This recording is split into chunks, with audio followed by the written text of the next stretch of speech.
And today we're going to talk about a myth in the midst of this summer of refreshment, where we're encouraging all of us, hit the refresh button. There's a lot of joy that comes when we learn to listen to Jesus and follow Jesus as Jesus leads. It's an amazing life that we get to lead and that we get to live. And so I want to encourage you with something today that's very refreshing. And right away, I know that it's our natural tendency to take whatever we learn today and think, that's really going to help me with how I look at that person or this person or that person. And yes, it will. But before you do that with what I'm going to teach you, would you be kind enough to yourself to say, the first person I'm going to apply this with is the person I see in the mirror, is myself. Because we're going to learn about grace today. And here's the myth. Hello. You can tell it's been 2 weeks since I've done this, right? And I'm doing it old school, so you got to have patience with me. All right, here we go. The myth that we're working on this week is, hello. That one. I'm getting scarred as I'm standing up here.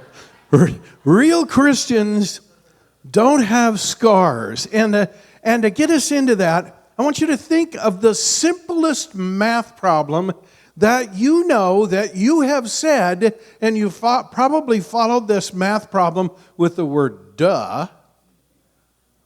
And that is, hey, 2 plus 2 equals what? 4. Duh. Every kindergartner should know that. So when something is really obvious, we sort of use that formula.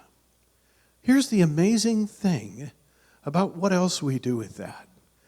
We take our complex lives that have all kinds of stuff. We have our broken nature that all of us have, that part of us that doesn't want to do what's right, and we've all got it. And then you take someone with a broken nature and you put them into a home, and they're going to be raised by 2 parents who have that broken nature. And they're going to raise and train up that child. And the parents have scars and the parents have hurts. And the kid is going to grow up with scars and hurts. And then you take all the things that have happened to us in life that have been hurtful or disappointing or less than what we expected. And you take all that stuff and you mix it into our world, and we become really complex people, and it's really hard to figure out our stuff. And we think somehow we can plug all of that complexity into that simple little math problem, and here's what it looks like. Jesus heals perfectly, plus I have come to Jesus for healing, and it equals what? I should be healed perfectly. And sometimes, maybe oftentimes, that's the expectation that we have.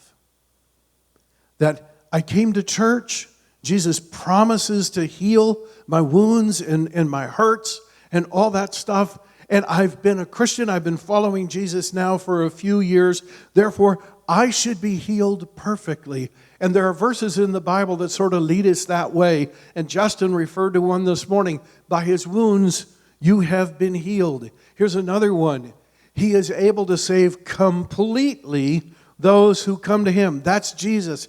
Here's another one. Jesus gave himself for us to redeem us from all wickedness and to purify for himself a people that are his very own. And we look at that and we go, I should be purified because Jesus came to redeem me. Because if Jesus heals completely and I have come to him for healing, that's where I should be. And that's our theology, and that's the underlying current that comes through in our lives. And if you grew up maybe in a legalistic church, that message got communicated to you over and over and over again. I know it did for me. Well, it leaves me with sort of these options. Number one, I can do this. I can pretend I don't have any scars. I'm good. Yeah, and I can come to church. I can put on my plastic smile.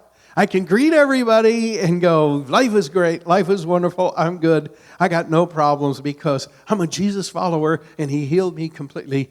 Isn't that wonderful? And the people that really know me, dude, how's it like swimming in denial?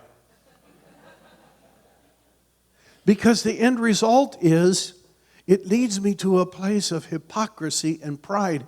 It causes me to hide because I don't want to look at myself, because if I really look at myself, I will see the scars, I will see the wounds, I will see the stuff in my life that I know I don't want there. But because of my theology, I have to pretend it isn't there. And it leads me to this place of hypocrisy/pride. Well, if I don't choose that, I might choose this. There's something wrong with me. Yeah. This looks like it works for other people, but it's not working for me. Because I have real scars, and I have real hurts, and I have real areas in my life that when people touch them, it hurts. It really hurts. And sometimes it gets a reaction from me that I'm not proud of. Yeah. So there must be something wrong with me. We learned a few weeks ago the difference between guilt and shame.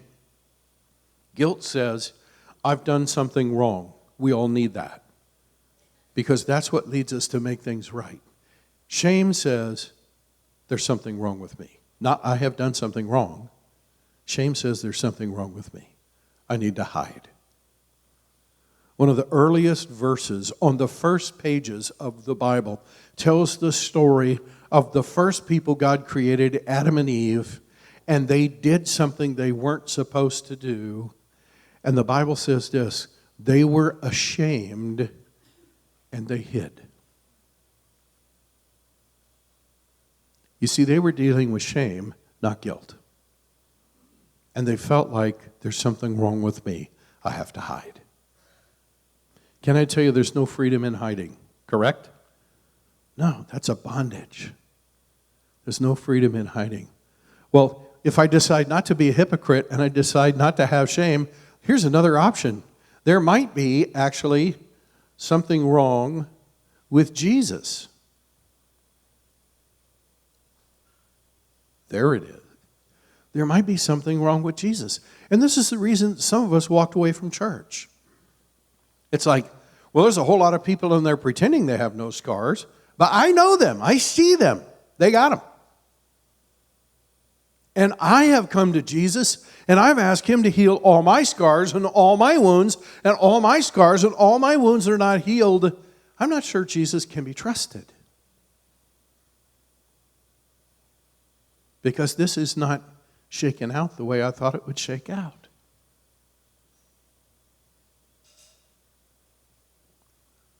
Or, could be this, there's something wrong with others. You know, when you don't like yourself, it's always easier to pick on everybody else, right? And that's a tendency that we all have. Because if I can actually point out faults in other people, it preoccupies me and I don't have to focus on what's going on in my life. And it turns me into this person who has judgment. So I want to take this wrong myth, this wrong theology, and let's take a look at what actually Jesus taught and what the followers of Jesus taught who were personally trained by Him. Because here is the actual formula for how this works. And that is, Jesus heals perfectly. I have come to Jesus for healing. And what does that mean? I'm in the healing process. I have on my hand a scar. You'd have to look closely to see it, because there's an interesting thing about scars, okay? Every scar that you and I have is a mark of something that was painful. Isn't that true? Yeah. It's a mark left behind from something that was hurtful and painful. And the amazing thing about my hand is, would you say it's healed? Yeah. Yeah, that wound took place 50 years ago. It's still not dripping. There's no scab. It's healed. But there is a scar. And here's the amazing thing about the scar. It used to be a lot easier to see than it is now. And every year that goes by, it is less and less obvious. And after 50 years, if I showed you the back of my hand, I might have to point it out for you in order for you to see it. Because it's not much of a scar now. Because amazingly so, for 50 straight years, that scar has been healing. Yeah. It's still there. It's not a pain. It's not inconvenient. But there's still a tiny mark. We're going to dig into that. Here's what Paul, if you're not familiar with the Bible, sometimes he's called the Apostle Paul. He was one of Jesus' closest followers, and he was personally trained by Jesus. After years of following Jesus and being a pastor and starting churches across the face of the Mediterranean world, here's what he said about himself, about the people he wrote to. I'm confident that he who began a good work in you will carry it on to completion until tomorrow. No, not till tomorrow. Until what? The day of Christ. That's the rest of your life on planet Earth. That God is working in you, bringing healing to those wounds and turning open wounds into closed wounds. Turning closed wounds into scars that yes, they still have a mark, but when you have a scar, it's healed. That maybe not the way we would like, but it is healed. He goes on to say about himself, I'm not saying I have it all together. This is a church planting phenomenon who traveled the face of the Mediterranean world, starting churches all over the place and leading hundreds and thousands of people to become followers of Jesus. And yet he said, when I look in the mirror, I realize I don't have it all together myself. I'm not saying I have it made, but I'm well on my way. I'm reaching out for Christ, who so wondrously reached out for me. I'm off and running, and I'm not turning back. So let's keep focused on that goal. And I just want you in your mind to settle on the last part of this. Those of us who want everything God has for us.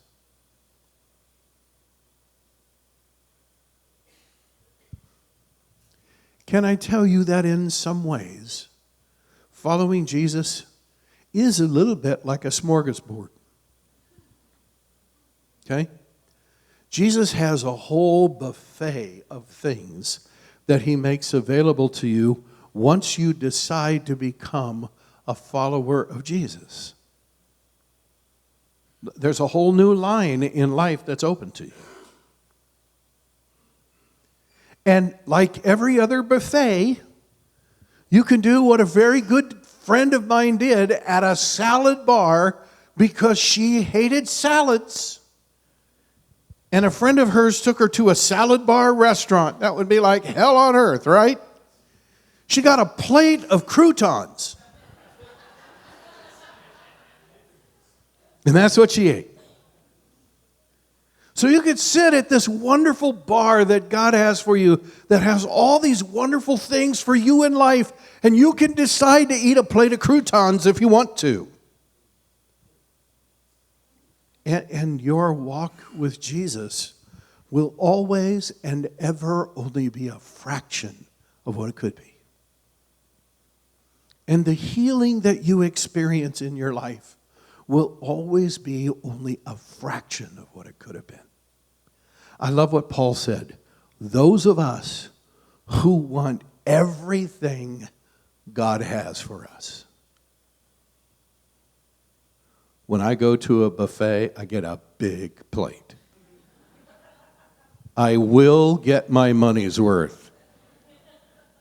I will go home regretting the fact that I got my money's worth.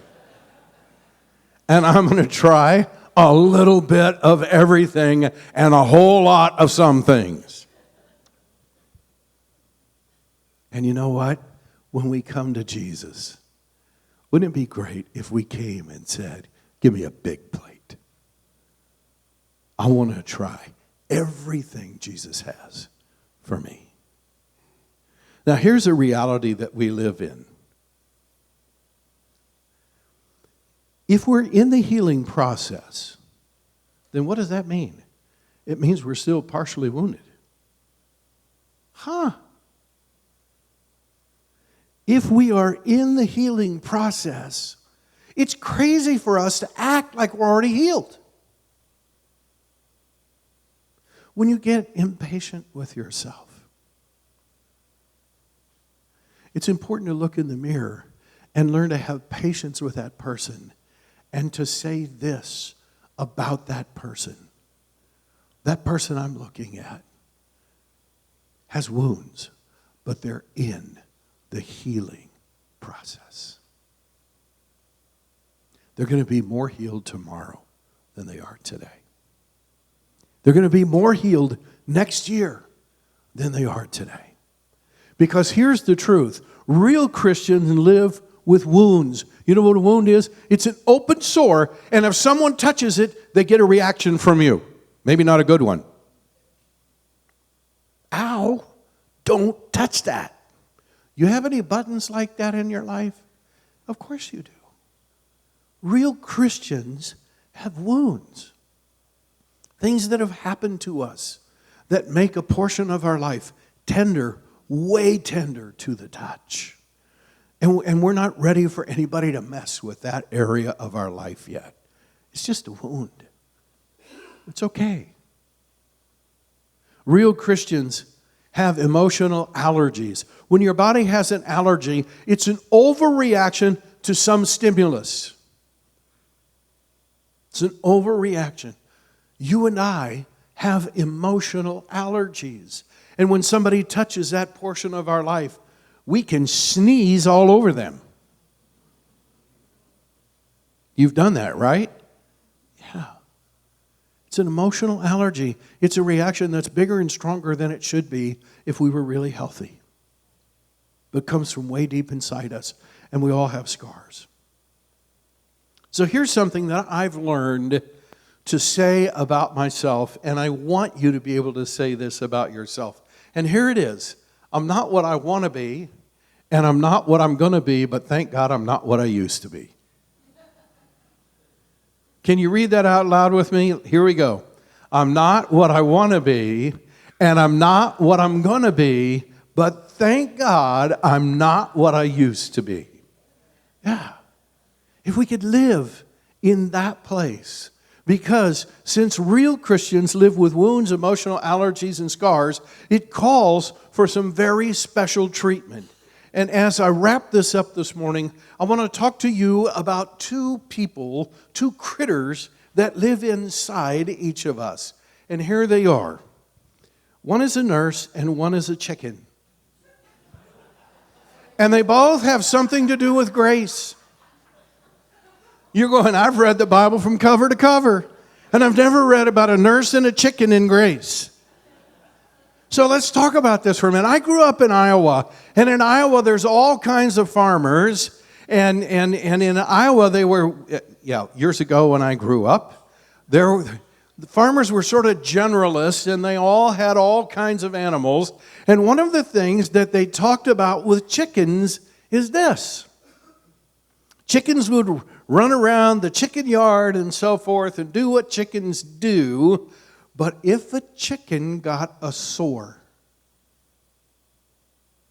you better just go eat that chicken right now.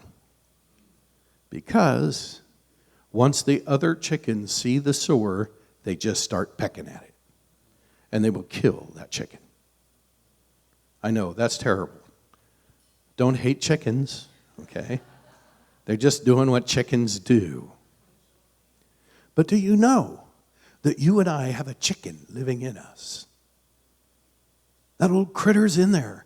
And when we spot something wrong with someone else, it's really easy to go peck, peck.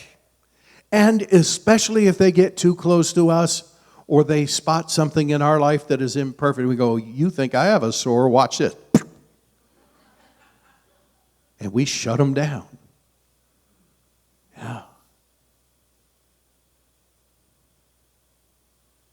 But you know what? Living inside of us is this wonderful portion of God that loves to be a nurse. And when a nurse sees a sore on somebody, do they peck at it? No. They find a way to bind it up and to say, there, it's going to be okay. It's better. And hey, I'll come back. I've got some good stuff for that. I'm not here to try to fix you. I'm not here to try to lecture you. I'm here to try to heal you. It's not very often that someone in the medical profession reveals their true motivations, but in 1991, I lay in a hospital bed in Honolulu, Hawaii, with a neck that was broken in 4 places. And the doctor walked in, and I had broken my neck on the very first wave that I tried to body surf, and that's a story for another day. And I'm very fortunate to be in front of you and with almost no limitations from that. But I laid in bed, and the doctor came in to see me. He had already looked at the MRI, and he saw I was 40 years of age, and he saw that I broke my neck on Sandy Beach, Breakneck Beach, the most dangerous beach in the world. And he wrote a narrative about me. This guy is a 40-year-old, wannabe 18-year-old rebel who went out to the most dangerous beach in the world and broke his neck like an idiot.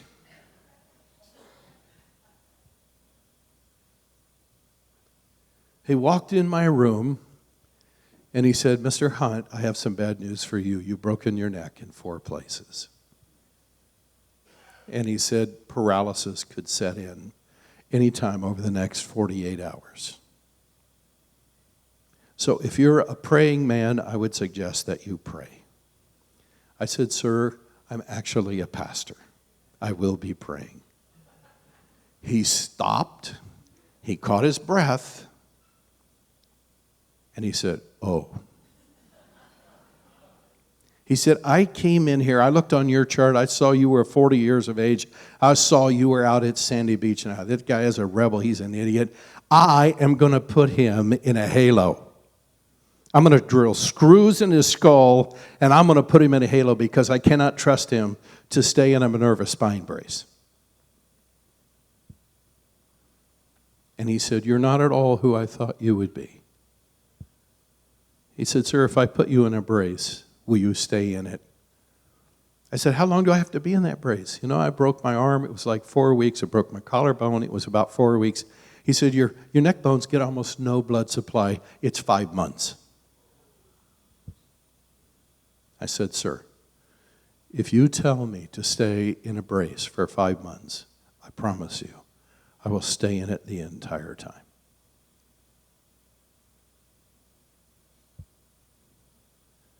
You know what? There's a lesson in there. He put me in a Minerva spine brace. When our posture and the narrative we have written about someone is not generous, we tend to want to drill holes in their skull when we don't have to.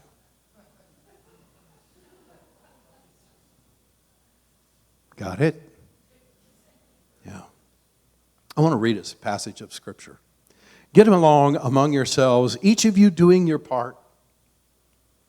Our counsel is that you warn the freeloaders to get a move on, not kick them out of the church. Say, hey, get up and it's a buffet. Do something besides eat croutons. Yeah, get on with it. Gently encourage the stragglers. Reach out for the exhausted. There's no chicken here. This is all nurse. Have you noticed? Pulling them to their feet. Be patient with each person, attentive to individual needs, and be careful that when you get on each other's nerves, you know what that is? You touched an owie. You hit an emotional allergy. You touched an open wound. Wow, when you get on each other's nerves, that you don't snap at each other. You don't do the chicken thing. Look for the best in each other. And always do your best to bring it out. I want to close with a couple of things about grace. Oftentimes, we look at grace, and you can take your eyes off the screen for a minute, because this is probably the most important thing I'm going to teach all morning long. Oftentimes, we think of grace as a commodity that we can actually give to someone or decide not to give to them. We think of grace as something that when we are actually motivated to be the best version of ourselves, that even when someone we don't like does something that offends us, as a good follower of Jesus, I need to get over that. I need to let go of that. We tap out a little of our grace from our grace commodity reservoir, and we go rub it on that person and hope it gets better.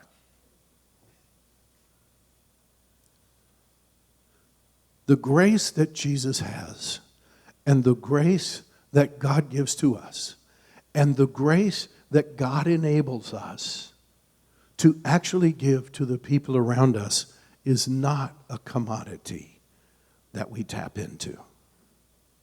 You might want to write this down. The grace that Jesus gives is a posture of the heart. It's not a commodity. It's an attitude. It's a posture in here. And it does three things for us. Number one, when we have Jesus kind of grace, it helps us understand and empathize with that person, no matter who they are or what they have done. Instead of judging them, I try to understand. And there's this thing on the inside of me that says, you know what? For anybody to have that kind of behavior, life is going to be hard for them. And I think they're probably trying to do their best. I'm pretty sure they didn't get up in the morning and go, I'm just going to be mean and nasty all day. I'm pretty sure they didn't get up with that. And I don't know what happened in the world, but they were mean and nasty to me. But you know what?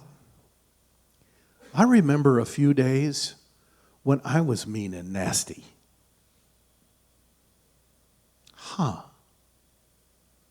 Maybe they're having one of those days. It's the grace to understand and empathize. I did not say pity, because the grace that pity goes, thank God I'm not like you. I feel sorry for you. That's not Jesus' grace. Okay? To understand and empathize. And then it's grace that enables us to love and value them just as they are, not as we want them to be, but to actually love and value them just as they are. It was the grace that Jesus had when the people drug in a poor woman who was scared out of her mind because they caught her sleeping with a man who was not her husband, and they were ready to throw stones and kill her. And she realized that if they killed her, the last event of her life would be sleeping with a man who was not her husband. That's not how she wanted to go out. And Jesus looked at her. And in the end of the story, after Jesus had talked with the accusers and they all left, Jesus looked at her and said, hey, where's everybody who's accusing you? Where's all the chickens who were pecking? She said, sir, they've all left. And he looked at her with love and said, I don't accuse you either, but go and don't do that again. It's the grace to love and value them right where they are. And then the grace that Jesus gives enables us to forgive them when you and I get hurt in the process of trying to help them heal. Yeah. This is a sermon, another whole sermon for another whole day. But I want to at least put the thoughts in your mind. Because here's the cool thing. And I want you to get this. You and I tend to go straight to step number 3, and we skip step number 1 and 2. And when grace is a commodity, you'll go straight to step number 3. I've got to find a way to forgive them. I hate them. I hate what they did. But I got to find a way to let this go. I got to tap into grace somewhere and rub it on there and hope it takes care of it. And that's not the grace that Jesus gives. He says, before you forgive them, why not try to understand them and empathize with them? And before you forgive them, why not work at loving them and valuing them just as they are? And when you do that, friends, forgiveness is way easier. Way easier. I want to pray for us. God, thank you so much that you have told us the truth, that we are people in the process of being healed. And God, we just want to say to you, we're not what we want to be and we're not what we're going to be, but we're so grateful to you that we're not what we used to be and that you are healing us. Would you give us the ability to have grace toward ourselves and then live out of the fullness of that grace to extend it to those around us? I pray in your name. Amen.